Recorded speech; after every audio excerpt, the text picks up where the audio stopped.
40 lakh dollar थियो त्यहाँ शेरबहादुर देउपाको घरमा। 40 लाख डलर मात्रै यिनीहरूको लगानी गर्ने ठाउँ नभएर। यो जुन तपाईँले डाटा प्रस्तुत गर्नुभयो नि कि शेरबहादुर देउवाको घरमा यति डलर, यति अर्ब रुपियाँ, प्रचण्डको घरमा यति, तपाईँले लगेर राखिदिएको थियो र तपाईँलाई थाहा थियो?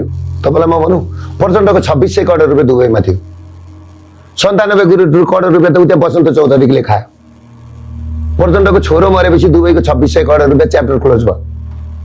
शेरबहादुर देउपाको कुरो के हो तपाईँलाई थाहा छ? 4000 करोड जति त नि दुबईमा छ, अमेरिकामा छ, लन्डनमा छ, कम्बोडियामा छ। तपाईँको त्यो दिन त्यहाँबाट पैसा कति गयो तपाईँलाई थाहा छ? अघिल्लो दिन कति सारे तपाईँलाई थाहा छ?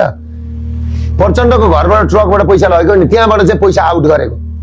र प्रचण्डले किन प्रचण्डले शेरबहादुरले किन कुटे खायो थाहा छ? बुढीले त्यो पैसा र सुन चाँदी रुँगेर बस्ने हुँदाखेरि कुटे खाएको, न त बाहिर गइहाल्थ्यो नि।